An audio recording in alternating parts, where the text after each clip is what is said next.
onye mee nke ọma ebulie ya elu tie jide nke oji na-aga n'elu biko ka anyị gbakọ kịta wee kene n'eze eze adịghị adị eze Ugochi tubelu nwoke ọma lọrọ ifite ị ga-adị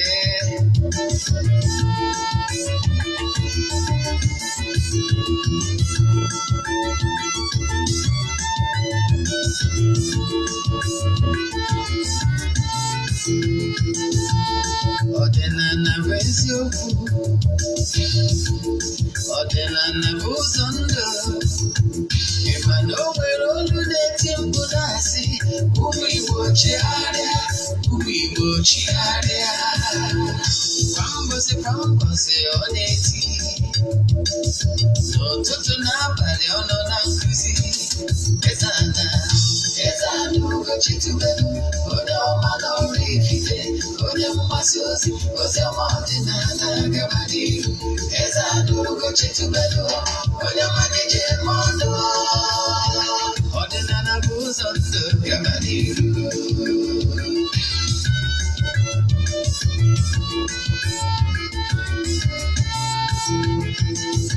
Eze-Ana Ugochi tubelu onye ọma n'ọrụ ifite onye mgbasa ozi ọma ọdịnala gaba n'ihu Eze-Ana Ugochi tubelu onye ọma na-eje mmadụ ọdịnala bụ ụzọ ndụ gaba n'ihu Eze-Ana ga-adị Ugochi tubelu ga-adị Ugochi tubelu tempụl ọ ga-adị maka na eziokwu anwa chacha ndị okenye ga-adị fọnda mbaki ndị ochie ga-adị fọnda mbaki fọda sikala aka ogori ụmụ Igbo si anyị rapụ nke anyị na nke faka mma bụrụ Baịbụl bịa akwụkwọ akụkọ efekwa chọọchị fa okpuru ụka adakwa mana Ugochi tubelu ekpere ekpe Eze-Ana si na ọma mmere ọdịnala mmanwụ ọmanwụ chacha oge ọbụla ọ na-eti ọ nọ na nkụzi Chukwu abịa ma gbaa ume ọdịnala ya dị Eze-Ana Ugochi tubelu onye ọma n'ọrụ ifite onye mgbasa ozi ọma ọdịnala gaba n'ihu ụtụtụ ọma na ụmụ ọdịnala Igbo abịakwa m n'oge awa nke eziokwu oge awa nke eziokwu bụ oge anyị ji awa eziokwu niile ama nke ọ bụ mụ nwa bụ Ogbuefi Eze-Ana Ugochi tubelu na-anọ n'isi n'ụbọchị taata bụ nkwọ a sị na nkwọ ya pụtara anyị ihe ọma ma kwọpụrụ anyị ihe ọjọọ maka ndị ọ bụ taata bụ izizi ha na-afụ m na soshal midia ya na awa chanel afọ mbụ Ogbuefi Eze-Ana Ugochi tubelu n'Oraifite echiri m ọzọ Eze-Ana abụ m onye isi nchụaja na Ugochi tubelu ọdịnala tempụl anyị na-agba afa miri emi nụkwazi ọrụ mmụọ dị iche iche abụkwazi m onye isi nchụaja na ọdịnala Restoration Prayer Ministry bụrụkwazi onye mgbasa ozi ọdịnala Igbo so you can call me an ọdịnala evangelist. I will answer. My mission is to help people live better life. N'ụbọchị taa isiokwu anyị ji wee bịa nwụ what you should know about dreams part 2 ọnya ka anyị ji bịa gee ntị ma gee ntị nke ọma ka ịmụta ihe ga-enyere gị aka and change so many things for good. Mana before anyị gaba n'iru ọkwa dị mkpa echefuna na aja anyị na-achụ kwa ọnwa nke ọnwa Julaị ga-ebidokwa na Julaị 6th. Ndị na-esonye na ya bụ aja amarụgo ka ihe a si aga ka ya bụ aja si aga ka esi esonye ya mana maka gị gbagba onye ọfụ ihe ị ga-eme wee forward ọrụ bụ ya 3 prayer request. Email donation token to the account number. Chat them na WhatsApp. I want other details I need it from you in order to book you. My WhatsApp number is 0805 7837672. I repeat 0805 7837672. maka ndị ewu ndị awụ ndị bụ ndị izizi eso ebo na aja mbụ aja bụ aja mbụ dị elu aja ịpụta ihe aja a na-achụ n'igwe mkpara uru ka kọwalụ gị uru ọbara bụ aja a na-achụ n'igwe maka na igwe bụ ike. anyị anaghị eshi testimony na social media maka ọdụrụ necessary mana ihe m chọrọ ịkọwalụ gị bụ na aja abụ aja ọ ga-abụ ị na-achụ gradually we'll be seeing difference mara na aja karịrị ọgwụ. etu esi afụ ya bụ aja bụ ị nwere ike isonye ebe ọ bụla ị nọ all over the world forward their 3 prayer requests. anyị ga na-eweta ya 3 prayer requests to the entities of powers in the temple kwa ụbọchị kwa ụbọchị. sọsọ ndị sonye na ya bụ aja bụ ndị ga-enweta ihe onyonyo etu anyị si malite ya na ụbọchị a ga-emechie. ụbọchị anyị ga-emechi anyị ga-eje na mmiri jee chụọ aja ile ọma n'isi ndị niile. anyị wee chieta na temple bịa chụọ aja to entities of powers n'afa mmadụ niile. emesizi anyị gbuo eburu ebe nchụaja n'isi mmadụ niile. ka bụ ihe ị kwesịrị ịma. then nke ọzọ si bụ ọ bụrụ na ị nwere telivishọn chanel mana ị chọrọ ide show our Nollywood movies, chat me on WhatsApp. ị nwekwara ike watch our Nollywood movies on our TV channel Eziokwu TV, ma ọ bụ jee na our YouTube channel Ugochi Movie Productions. ebe a ka ị ga-watch our movies. ọ bụrụ na ị nwere talent n'ihe gbasara ime ihe ejije ma nke a kpọrọ kọmedi, ma ọ bụ na ị nwere onyinye egwu egwu n'ụdị ọbụla, ebe ọ bụla ị nwere onyinye mana ịchọ platfọm ga-enyere gị aka ka onyinye amara gị ka ndị mba ụwa mara maka ya, chat me on WhatsApp as well. Our mission, like I always say, is to help people live better life. Then ka anyị gabazie n'ihu na nkụzi anyị ji bịa. ihe nwere ike ọzọ imere ike imere anyị wee na-ene n'ihe onyonyo anyị na-agbasa ozi na-agwa ndị mmadụ gbasara ya. ọ bụrụ na social media, then share the link and share our videos and lectures to save lives. ọ bụkwa na channel anyị telivishọn anyị gwakwa ndị mmadụ gbasara ya. then ka anyị gaba n'iru. isiokwu anyị bụ ihe gbasara nlọ. akọwago m ihe gbasara nlọ na agba nke mbụ anyị kụzigoro, wee kwuo na nlọ bụ mmadụ inweta onyonyo, faint idea of what is happening in the world of the spirit, the medium. wee kọwaa sị na how correct nlọ gị ga-adị depending on your spiritual vibrations and the level of purification and whether the radiation you radiate, whether they are pure. Then if they are pure, believe in me, the message you will be getting will be pure. Omabuzi message created by phantoms. Yes. Makana the ihe akone ebe ọ na-adị ọ inu ndị Igbo. So if you want to reap goodies, sow goodies, you cannot plant corn and expect to harvest mango. It's not possible. So if you want your dreams to always be clean, always have clean hearts in whatever you are doing, keep your mind pure. By so doing, you will be able to purify your spiritual arena. Then, going forward, what you will be doing is that try as much as possible to clean up your environment. They said, cleanliness is next to godliness. Make sure you don't leave your homes with cobwebs and rest of them. Tidy your environment from time to time. Use spiritual cleansing to cleanse your rooms where you're sleeping. Then, that is one of the reasons why your spiritual arena will be clean, for you to be receiving positive vibes during your dreams. I want to get better dreams when you are sleeping, you're losing a little bit grip for the vibration of the body, earthly body and the spirit. Now, you know, one more, you know, have that. So because of that losing up, your spirit can actually travel to some spiritual phase.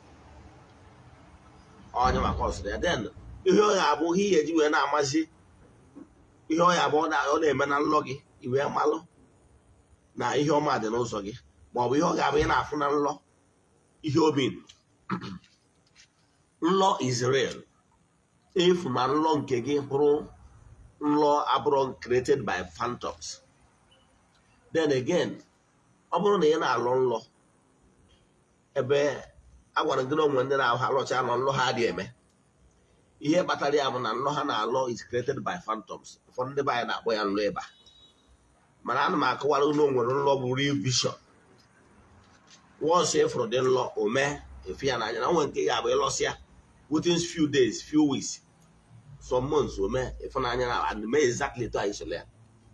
Then nwee ndị bụ na ha lọcha nlọ ome opposite ife ha na-ala nlọ.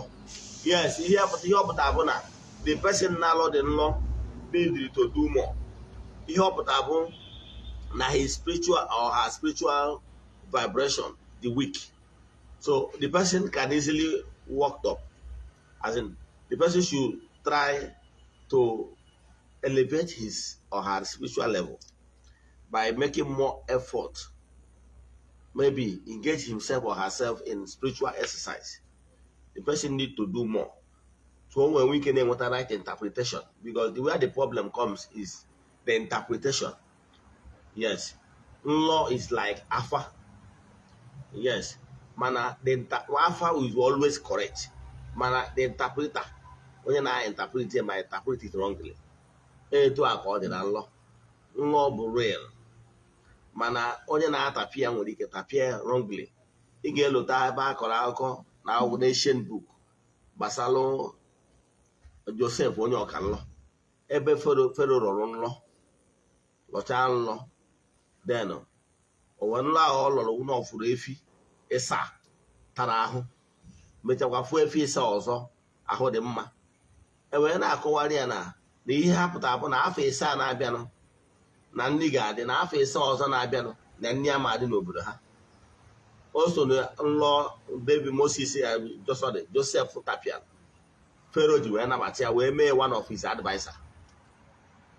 Echefukwana ebe ọ tapian ụmụnne nlọ wee gwa ha na ya fụrụ ebe ha onye ọbụla n'ime ha nwere ọka tụrụ ọka.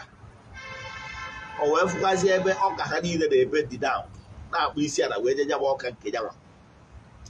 Mgbe ọ kọwara ihe ha amadugo na nwanne ha onye ọka nlọ na nlụ ya na-eme, ha wee ihe ọ pụtara bụ na ha ga-akpụ isi ala in one day in their life wee nye nyanwa aja maka ihe wee lee ya mgbe e legaziri n'Ijipt. Mana ha nọkwa n'Ijipt anwa Joseph wee bụrụ eze, ha bịakwa kpọọ Joseph isi ala. So nlọ na-eme, so onye sị na ọda nlọ adịrọ real aghọtara how things work.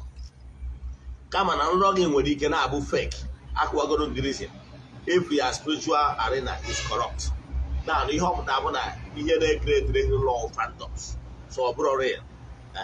Nlọ gị nwere ike n'ụrụ jargon akpọrọ nlọ ịba, mana na enwere nlọ vision. Yes, o nwere nlọ vision. So ọ dị ihe aka ị kwesịrị ịma. So nlọ bụ real. Then mana etu ị ga-esi wee na-eme ka nrọ gị wee na-adị clear and ka ị wee na-enweta the right message and right interpretation depends on you, how you live your life. Then nke ọzọ bụ na abịa na nlọ ọbụla o nwere ihe ọ ga-abụ ị na-afụ na nlọ ị mara ihe ominu.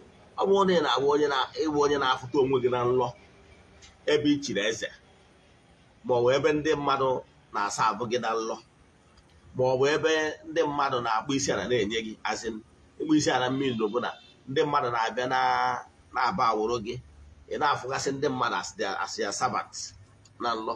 Ihe ọ pụtara na ị ga-abụ nnukwu mmadụ.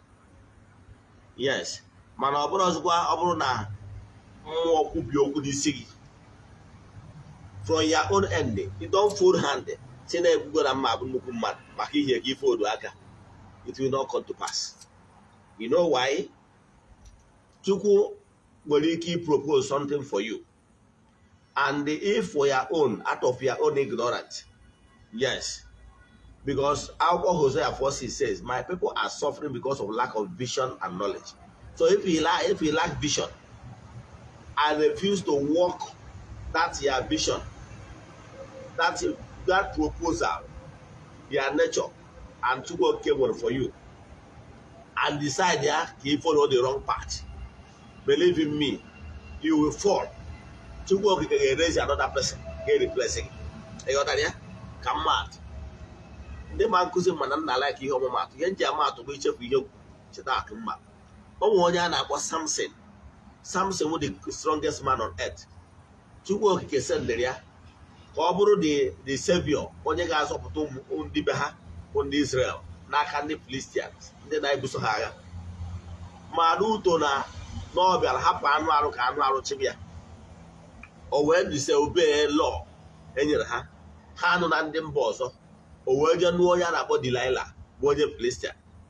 Delilah wee megide Ruto na o nwere akpịrị nwaanyị wee lafuo ya. O wee reveal ebe ike dị. Delilah wee kpọọ ya isi. O wee nwụọ n'ime mmehie. Guys, nwụọ n'ime without accomplishing that thing eji wee send ya. Gịnị ka eji send ya? Ihe eji send ya ka ọ bụrụ onye ga-ebu agha wee megide ndị niile bụ ndị agha ndị ilo ndị Israel. Mana because of na-agbụziri isi, ọnwụọ ọnwụ oge ruru elu without accomplishing what he was sent for. Ịghọtara ya? So even if na-agwara gị n'amụma maọbụ na-agwara gị for na nrọ ebe regret, you have to work it out. Ife odu aka, ịghọtago? Ife odu aka, that nrọ ahụ ma ọwa ọma ya egburu n'isi can never come to pass. So you do the needful by working it out. So ọ bụrụ na ịpụtara na nrọ fụ ebe gị na you are whining and dining with governors, but you are whining and dining with prominent people in the society, and no nwere ọnọdụ egwu a na-enyekwu gị nwa as one of the elites. It means that na ihe ọma dị n'ụzọ gị na ị ga-abụ nnukwu mmadụ. Yes, but you have to work for your own end in order for that particular thing ekwuru na ị ga-abụ ka ọ bịa na mmezu. Now, ọ bụrụ na ịbụ onye na-abụghị na-alụ nlọ, ifu onwe gị eneghị anya na ifuru onwe gị na mmiri, where you are sitting on the throne and lots of servants are there to serve you outside the even nnukwu mmadụ. Ma ọ bụ na ifuru onwe gị ebe a na-enye gị bag full of gold or large amount of money and so many things, and ebe pụtara onwe gị ifu onwe gị ebe igwelu so much wealth in dream.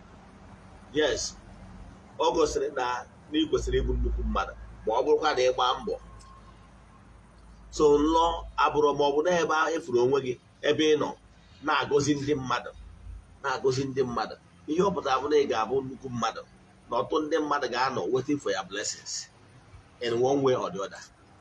Ma ọ bụ na ị pụtara afọ ebe e nyere gị ọfọ, ịbụrụ aka ji ọfọ, enedịrọ ka mmadụ gwa gị na ị ga-abụ onye nchụaja ma ọ wee priest, ma ọ wee ebe ị na-agọzi ndị mmadụ na-eblesi ndị mmadụ. Ịghọtara ya? Ma ọ bụkwanụ na-efuru onwe gị ebe ị nọ bụrụ onye a na-ekiri ekiri, o gosi na ewu abụ personality a ga-eji okwu ya wee gba izu. Ma ọ bụkwa na-efuru onwe gị ebe ị nọ na-enye ndị mmadụ ihe dị iche iche, ndị mmadụ na-abịa na be gị na-ewere ihe ndị a gosiri na ị ga-abụ nnukwu mmadụ. But I want to tell you, ọ bụgoro na afụrụ ọfụ n'isi gị sị gị na ihe ọma dị n'ụzọ gị na ị ga-abụ nnukwu mmadụ, you have to work it out. Believe in me, from your own end, if you are working it out, etu a ga-esi na-edu gị to that part will even surprise you. You will not know. Maka na a na-eme ihe mmụọ dị ka na-egwuri egwu. Then, ma ọ bụ na ị pụtara hụ ebe na-abịa na nrọ a na-achụghị ọsọ ka e gbuo gị, o gosiri gị na all is not well. Ma ọ bụ na ị pụtara hụ ebe na nrọ ebe e pụtara dangerous animal na-eyi gị egwu ma ọ bụ taa gị na nrọ, o gosikwala na all is not well. Ị kwesịrị ịchụpụ aja uke, ị kwesịrị ịchụpụ aja nke ndị amoosu. Ịghọtara ya? Ị kwesịrị ịchụpụ aja uke ma ọ bụ chukwu achị gị. So o gosiri na that all is not well. Okay, ị nwekwara ike fụọ onwe gị ebe ị pụtara n'ime forest, ị nwere ike miss your way to the extent na ịbịa n'ime forest ya nwa, ifu onwe gị n'ime forest and you are looking for a way out. Yet you cannot even find way out. You keep on wandering inside the forest. Maybe you started crying and wake up. It shows that You have to do something. You understand? Because you are being caged. Yes. So, ihe ndị ahụ ihe kwesịrị ịgba ma ọ bụ na ịpụta n'ebe ị nọ ifu onwe gị na-achụ ọsọ by enemies, suddenly you grow wings, started flying to the extent that your enemies enwere ike ịnwetawu gị. Ihe ọ pụtakwara na chi gị mụ anya na ihe ọ pụtara bụ na ị ga-echukwa chi gị udo ka mmụọ gị na-eso, and ọ pụtara na o nwere great power that is in you. Eleghị anya, you might even be a called one. Maka for you to develop that ability to fly in the dreams shows something that then with inner power that is in you.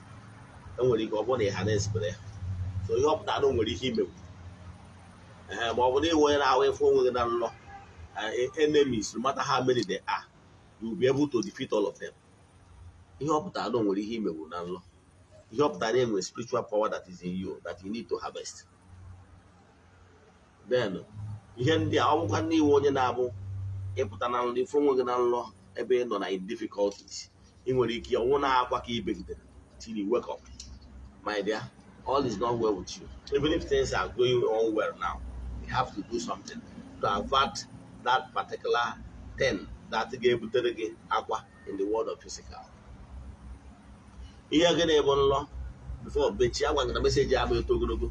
Nlọ bụ those things that have been formulated in the spiritual realm. Because like I told you before in my previous lectures, that before anything will happen in this gross material, this world, that is gross material,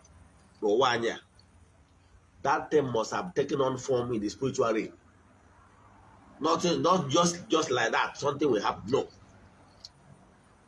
Before anything, whether good or bad, happens on earth, that they must have taken on form in the spiritual realm. So, if you want to avert them, you avert them, do something when the thing is still in the spiritual realm.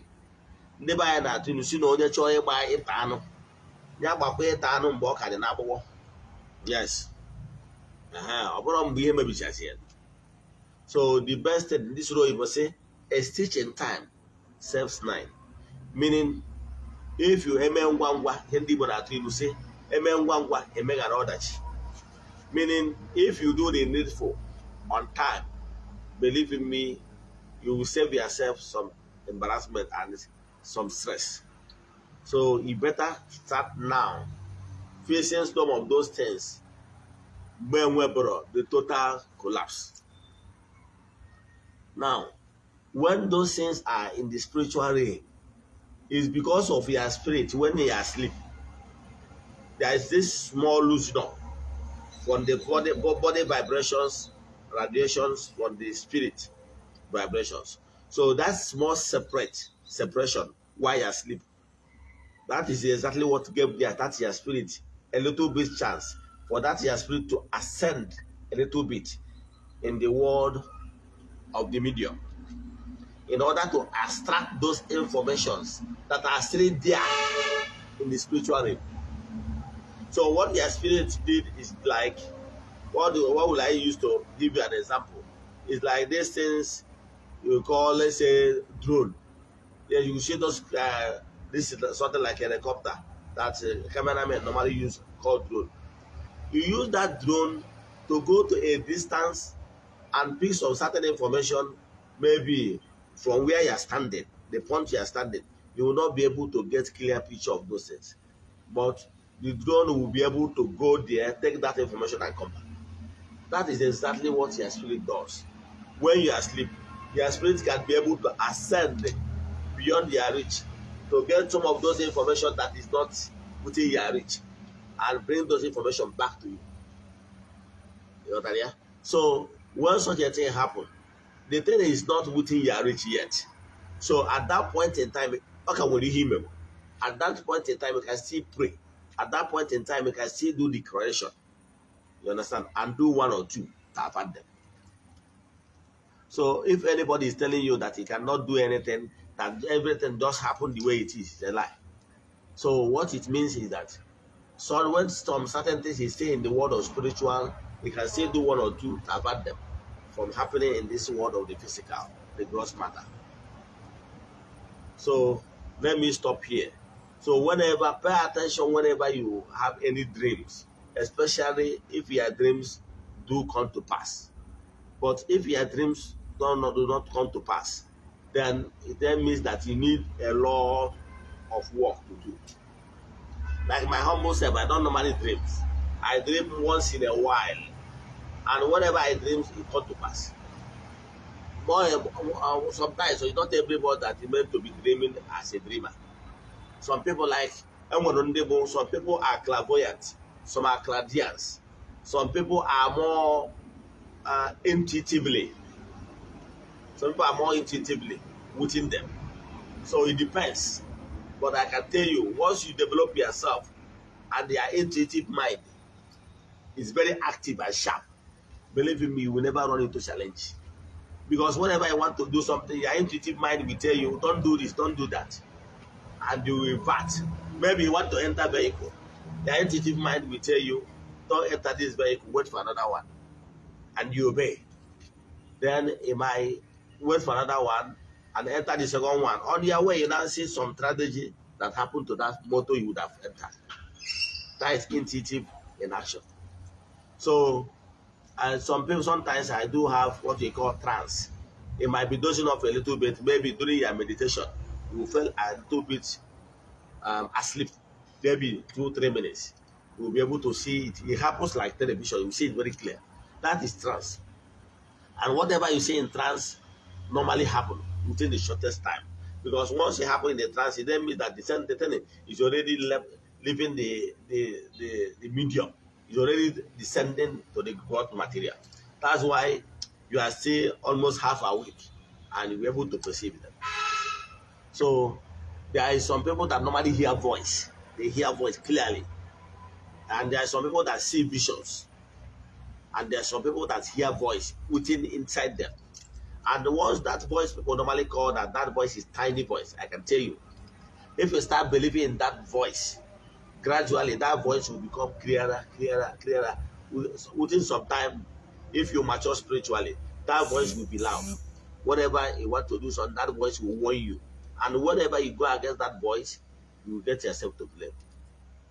So then, and once your dreams are not clear enough, then start working from your inner being to clear your spiritual vibes so that you always receive clear pictures. Let me stop here. You can join us tomorrow. Please, if you have any question in this program, what I just said today, more, or you need a family deep consultation, chat me on WhatsApp 0805 78 37 672. I repeat, 0805 78 37 672. Let us pray. The name of the Most High, the creator of the whole universe, I pray for mercy, blessing, and miracles upon the lives of our viewers, fans, children of the temple, and friends of the temple all over the world.